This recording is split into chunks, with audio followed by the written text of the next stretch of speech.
Bonjour, vous êtes en train d'écouter l'épisode 35 de Vivant, comment préparer son testament avec Florent Ballu. Vivant, ce sont toutes les 3 semaines des conversations ordinaires mais inspirantes, singulières et rassurantes pour éveiller votre conscience.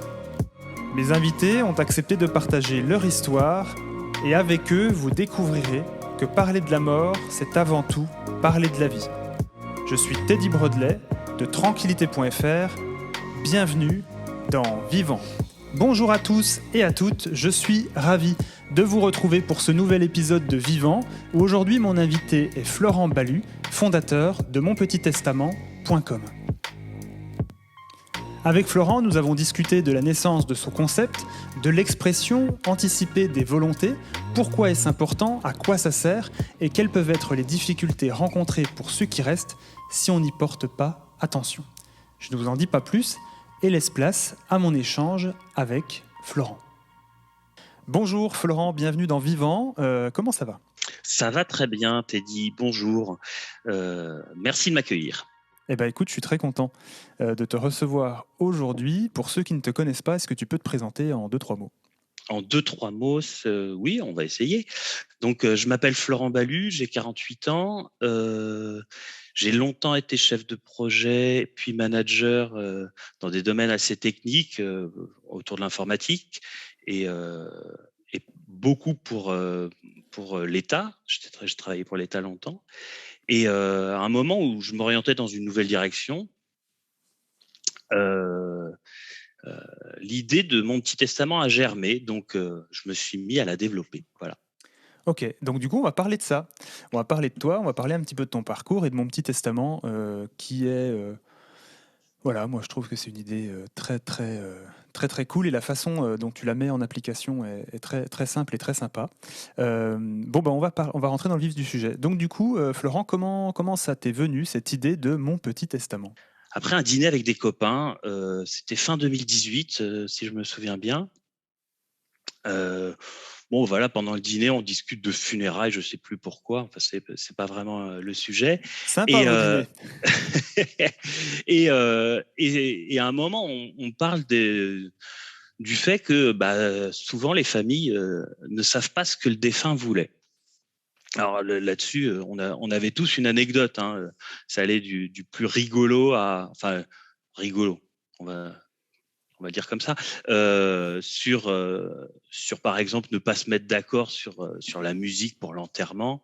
Donc ça, c'est pas très grave. Je pense que ça laisse pas des traces énormes dans les familles. Mais il y avait aussi des cas un peu plus douloureux, on va dire, notamment faire un choix sur la crémation ou l'enterrement. Ou bien le lieu de dispersion des cendres. Et là, il y avait des anecdotes beaucoup plus dures, on va dire. Et donc voilà, on discute de ça. Ensuite, on va dormir, enfin tout ça. Et quelques temps après, moi, il y a une petite graine qui a poussé dans ma tête. Et je me suis retrouvé à regarder s'il y avait des moyens de laisser ces volontés. Et là-dessus, j'ai un peu cherché. Bon, sur Internet, il y avait rien, mais c'était pas vraiment la question d'Internet. Et en fait, en réfléchissant comme ça, on se rend compte que le moyen le plus simple, c'est d'en parler à ses proches.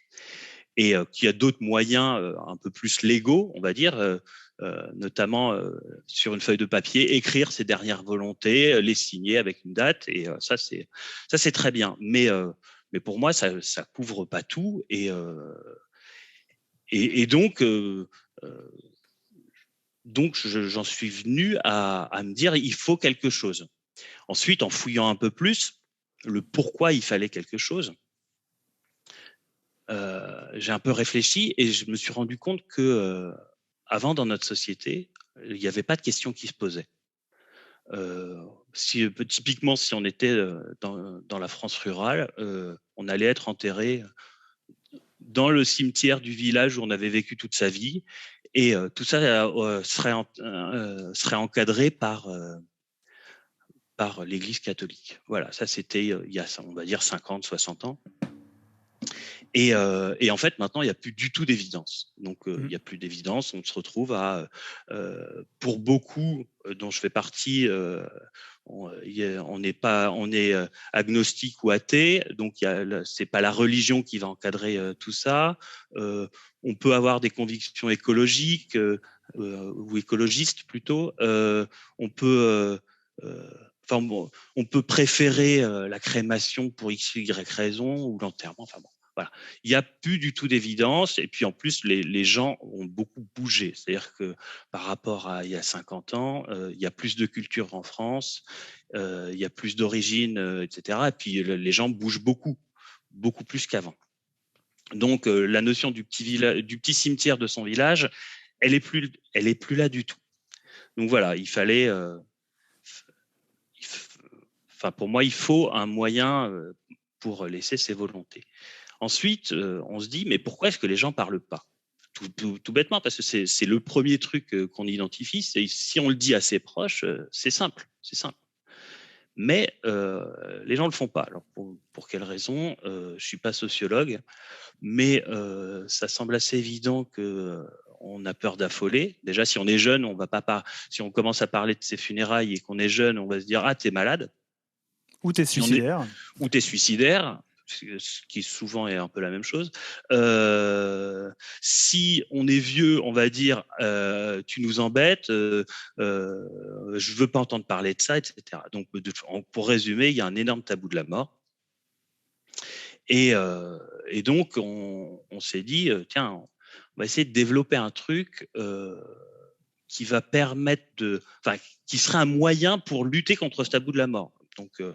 Donc voilà, on a créé un site qu'on a essayé de faire très simple et qui permette de laisser ses volontés en quelques clics en fait, vraiment dans le but de les partager avec ses proches. Et ce qui est assez cool dans mon petit testament, du coup, c'est la simplicité vraiment avec laquelle tu peux l'utiliser. Voilà, tu peux créer un compte en 2 clics derrière. Et l'intérêt, moi, que je trouve très bien, comme tu dis, parce qu'au-delà du fait de... c'est un sujet, on en parle difficilement avec ses proches pour les raisons que tu as évoquées et bien d'autres, etc. Il y a aussi le regard qu'on porte tous sur notre propre finitude, finalement, et aussi, à moins de travailler globalement, hein, plus ou moins en lien dans le monde du funéraire, va savoir concrètement qu'est-ce que tu laisses comme volonté, quoi. Si on te laisse devant une page blanche, tu fais quoi? Tu vas mettre crémation, inhumation, ça c'est le truc basique et tout le monde à la limite pourrait se positionner là-dessus. Mais c'est vrai qu'au-delà de ça, organiser une cérémonie de funérailles, des obsèques, c'est beaucoup plus de questions que ça. Et ce qui est intéressant du coup avec mon petit testament, c'est le fait que tu guides les utilisateurs dans les différents choix, dans les différentes modalités de personnalisation des obsèques. C'est ça? Tu peux nous en dire 2 mots là-dessus? Tout d'abord, le système va demander de se positionner sur ce qu'on a appelé les choix essentiels. Alors, les choix essentiels, c'est crémation, enterrement ou je vous laisse choisir. Parce que c'est une vraie information que dire à ses proches, je m'en fiche, choisissez. Plutôt que eux se trouvent confrontés à, ça se trouve, ils voulaient quelque chose.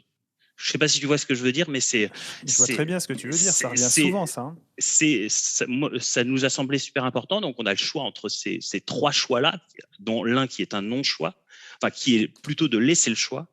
Ensuite, on a le lieu de la dernière demeure, donc qui va dépendre du premier choix, parce qu'effectivement, la dernière demeure, disperser un corps, ça se fait pas très bien. Donc, surtout disperser un cimetière. Disperser un cimetière, c'est pas une bonne idée. Donc voilà, bon, si c'est un enterrement, c'est dans un cimetière quasi obligatoirement, donc c'est un lieu. Si c'est une crémation, ça peut être une dispersion ou une urne dans un cimetière, etc. Donc, on va pouvoir, là, ce sont que des choix à cocher, hein, c'est très simple, c'est très rapide. On peut aussi se positionner sur le don d'organes parce que moi, je trouve ça très dommage, mais la loi française est faite comme ça. C'est le don d'organes. Par défaut, on est tous donneurs, mais si la famille s'y oppose, eh ben, on n'est plus donneur. Donc, il faut absolument dire à ses proches qu'on est donneur parce que pour pour beaucoup de gens, en fait, on est donneur, mais comme on le dit pas et que la famille, quelquefois, peut penser peut avoir un avis différent, il faut vraiment le dire à ses proches. Et une fois qu'on l'a dit à ses proches, il n'y a pas de raison qu'ils s'opposent au don. Donc, moi, j'aimerais que la loi change un peu là-dessus, mais pour l'instant, c'est compliqué. Donc nous, on propose justement de se positionner sur le don d'organes et ça nous semble super important de le faire. Et enfin, il y a les funérailles religieuses ou pas. On va pas dire quelle est la religion parce que les proches connaissent normalement la religion du défunt. Et non, mais c'est juste, est-ce qu'on est vraiment pour ou contre le fait que ça soit religieux. Ça, c'est les choix essentiels. Ça se clique en 30 secondes, on peut avoir couvert ceci. C'est quelque chose qui est 100% gratuit et pour moi, ça devrait être un service public. Voilà. Cher gouvernement, bonjour. Nous vous adressons un petit message pour vous dire que... c'est quoi ton rapport à la mort, toi, Florent, du coup? Alors moi, j'ai pas un rapport. Là, maintenant, je dois t'avouer que ça fait 3 ans que je réfléchis sur la mort. Je pars de loin, c'est-à-dire que c'est vraiment un sujet qui m'intéressait pas du tout. Je suis toujours un peu comme ça d'ailleurs. Je suis toujours à considérer qu'une fois que je serai mort et c'est pas à moi de choisir quoi que ce soit. En revanche, je pense que c'est super important que mes proches sachent quelle est ma position sur la mort. Et ça, grâce à mon petit testament notamment, mais je pense qu'ils le savaient avant, ils connaissent très bien mon rapport à la mort, où globalement, je m'en fiche de ce qu'on fera de moi, je serai plus là pour le voir. Voilà. Ça, c'est mon point de vue très, très personnel. Et ensuite, sur la mort elle-même, effectivement, je suis pas très à l'aise avec le sujet. Je pleure à chaque enterrement, même quand je vais à des enterrements de gens que je connais quasiment pas, je pleure. Je suis complètement, je suis très sensible sur ce sujet, mais je peux pas en dire tellement plus. Ok. Du coup, tu donnerais quel conseil à quelqu'un qui nous écoute et à qui ça fait peur, du coup, de poser sur papier des mots par rapport à ça? Parce que c'est ça, en fait, la vraie question, du coup. Il y a 2 façons de voir le truc. Il y a, pour les gens qui ont un vrai avis, eux, j'ai pas besoin de les convaincre parce qu'ils ont un vrai avis. Ils ont envie d'être enterrés à tel endroit ou que leur cendre soit disséminé à tel autre. Bon, voilà. Donc eux, on va dire, il y en a qui vont très loin dans le détail, qui veulent telle chanson à tel moment, etc. Eux, on va pas avoir besoin de les convaincre du fait que ça a une importance parce que ça a déjà une importance pour eux et donc ça va découler naturellement avec on propose des catégories comme ça pour quand même aider sur est-ce que vous avez pensé à avant la cérémonie ce que vous voulez, etc. Bon. Mais pour tous les autres, ceux qui sont mal à l'aise avec la mort et qui n'ont pas spécialement envie d'en parler parce que soit ils sont jeunes, soit ils sont mal à l'aise tout court, j'ai surtout envie de leur dire, mais pensez à vos proches. Pour moi, ce qui est difficile, c'est les proches qui se retrouvent à devoir faire des choix complètement définitifs en quelques jours, à un moment qui est extrêmement douloureux. On est dans la peine, etc. Et on a plein d'administratifs. Alors toi, tu pourras parler de l'administratif, mais on a surtout des choix techniques à faire sur le traitement du corps, sur la cérémonie, etc. On a quelques heures pour les faire et ils sont définitifs. Si on s'est dit, tiens, on va faire une incinération et que une semaine après, on trouve un papier avec la personne qui disait ah, mais moi, je voudrais être enterré à tel endroit, peut-être qu'on dort mal après. Et peut-être que ça nous passe.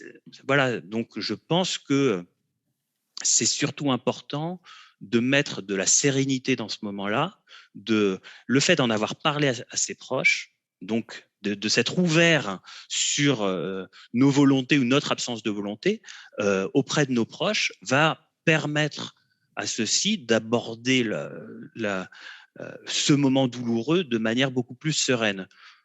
moi, j'ai une très faible expérience, très proche de la mort, parce que j'ai que mes grands-parents qui sont morts, donc c'était il y a pas mal d'années en plus. Mais ce que j'ai constaté, c'est que j'avais été relativement serein parce qu'il m'en avait parlé.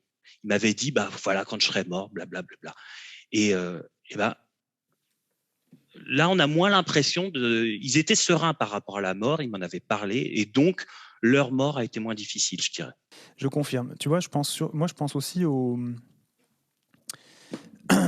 à tous nos amis français qui ont des origines à l'étranger, où il y a une partie de la famille qui est à l'étranger aussi, se pose en plus au moment du décès de ces personnes-là la question de la destination du corps. Et le corps, on en fait quoi en fait? Est-ce qu'on le met plutôt, enfin voilà, est-ce que je veux être enterré je dirais ici en France, etc. Est-ce que je veux être rapatrié, etc. auprès de mes grands-parents ou de mes parents qui sont à l'étranger, etc. Déjà, c'est difficile, comme tu dis, de faire ces choix-là. Pour ces gens-là où se posent des questions de rapatriement, où il faut une organisation minutée, etc. Et les pompes funèbres font ça formidablement bien, d'organiser tout ça et de coordonner tout ça, parce que c'est un truc, on se rend pas compte. Hein. On se rend pas compte le taf que c'est en coordination, en organisation de tout. C'est, pouf, mon Dieu, c'est hyper impressionnant. Donc il y a ça aussi, quoi. Donc bref, pensez à vos proches. Voilà. Si c'est pas pour vous, faites-le pour les autres, nom de Dieu. Oui, oui, non, mais, et enfin, il y avait vraiment deux idées dans la création de mon petit testament. Il y avait vraiment, enfin, on va dire deux populations. Il y a la population ceux qui veulent, enfin, qui savent ce qu'ils veulent, et donc c'est leur donner un moyen de le lister et de le partager avec leurs proches. Il y avait, mais surtout pour moi, la population de ceux qui savent pas trop ce qu'ils veulent et qui n'ont pas trop envie d'en parler, et qu'il faut convaincre d'en parler parce que notre société serait, enfin, ces moments-là seraient moins difficiles si tout le monde faisait son petit testament. En fait. Allez, ça c'est dit. Est-ce que tu aurais des livres, des ressources, des bouquins, des films, des docus, enfin quelque chose que tu aimerais partager avec les gens qui nous écoutent? Que ça ait un rapport avec le sujet ou pas d'ailleurs. On a un petit blog sur le site qui a une section qui s'appelle Sortie des artistes. Donc pour ceux que ça amuse, de temps en temps, on écrit un petit article sur le rapport à la mort de certains artistes. Alors ça peut être Brassens avec sa supplique pour être enterré à Sète ou d'autres sujets. Enfin voilà. Justement, une des premières choses que j'ai mises dans ce blog, c'est une petite note sur un poète et un écrivain journaliste qui s'appelle Jean Prévost, que j'ai découvert grâce à mon petit testament, parce que cet homme a écrit un poème qui s'appelle Petit Testament. Et donc, je l'ai trouvé grâce à Google, on va dire. Parce que je cherchais Petit Testament pour vérifier qu'on trouvait bien le site Mon Petit Testament. Et je suis tombé sur ce poème qui a aussi été mis en musique par Moustaki. Enfin, qui a été en plus mis en musique par Moustaki, mais je ne la connaissais pas. Et ce poème raconte l'histoire d'un homme qui sait qu'il va peut-être mourir, parce qu'il l'a écrit au début de la guerre, de la Seconde Guerre mondiale. Et il sait qu'il va peut-être mourir, et il écrit un poème à sa femme pour lui dire « On a vécu une super belle vie, on a eu des enfants, c'était chouette, mais si je meurs, refais ta vie. Prends un amant à la fin de l'année, avant la fin de l'année. » Un truc comme ça. Et bon, allez le lire, hein, parce qu'il est vraiment très très beau ce poème. Et voilà, moi, c'est un poème qui m'a bouleversé absolument. Voilà.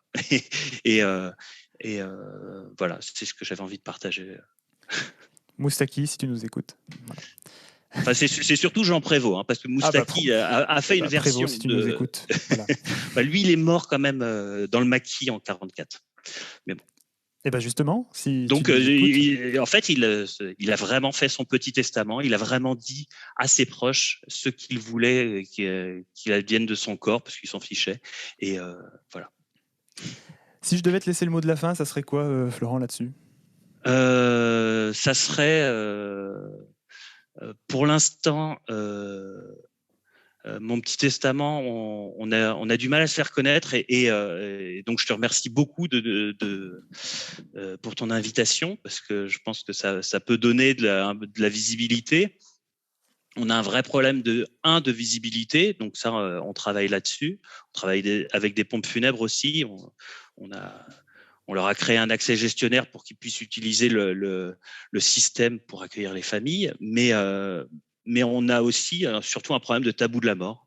Et là-dessus, il y a toute une communauté dont je fais partie, dont tu fais partie, qui est un peu menée par Sarah de Happy End. Et cette communauté, on travaille à un peu casser le tabou de la mort, mais ça va être long, on le sait. Mais j'ai bon espoir. Moi, je veux passer un bonjour du coup à tous les conseillers funéraires qui nous écoutent, parce que je sais que vous êtes nombreux et nombreuses à écouter Vivant et du coup, merci pour plein de trucs, quoi. Merci d'écouter Vivant, merci pour tout le taf que vous faites au quotidien, parce que voilà. Si vous avez d'ailleurs envie d'écrire à Florent ou à moi, n'hésitez pas à échanger avec nous. Hein. Nous, on est hyper content d'échanger avec vous. Hein. Et que vous soyez d'ailleurs dirigeant de cette pompe funèbre ou pas, il n'y a pas de souci. Bref, donc et puis aussi le bonjour à toutes les personnes à l'étranger qui écoutent, parce que je sais que, étrangers en dehors de France, hein, du moins, nos amis francophones qui écoutent en Belgique, en Suisse, etc. Et donc du coup, vous aussi, en Suisse, en Belgique, vous pouvez aller sur monpetittestament.com et déposer vos volontés, parce que voilà, je sais que vous êtes plus ouverts que nous, les Français, sur le sujet. Pour beaucoup, quand même, en Belgique, il y a quand même moins de tabous. En Suisse aussi, c'est un peu plus détendu sur le sujet. Bref. Voilà, j'ai fait le tour des popotes. Comme ça, tu vois, Florent, je te ramène plein de monde d'un peu partout en Europe sur monpetittestament.com. Je te remercie beaucoup pour l'invitation et évidemment pour le coup de pub. Écoute, le plaisir partagé de toute façon. Je sais les valeurs que tu portes, donc moi, c'est cool de partager un projet comme le tien. Bref, Florent, prends soin de toi. Je te dis à très vite et bonjour à tout le monde. À bientôt. Salut. Voilà, c'est fini pour aujourd'hui. J'espère que cet épisode vous a plu. Si c'est le cas, je vous invite à laisser un avis 5 étoiles et un commentaire sur vos plateformes de podcast, Spotify ou Apple. Ça aide énormément Vivant à se faire connaître. Vous pouvez également partager l'épisode sur vos réseaux sociaux ou simplement laisser un commentaire. Je tiens aussi à vous remercier, à être de plus en plus nombreux à écouter Vivant, à suivre les réseaux sociaux, Instagram, Facebook, également à vous abonner sur la chaîne YouTube du podcast.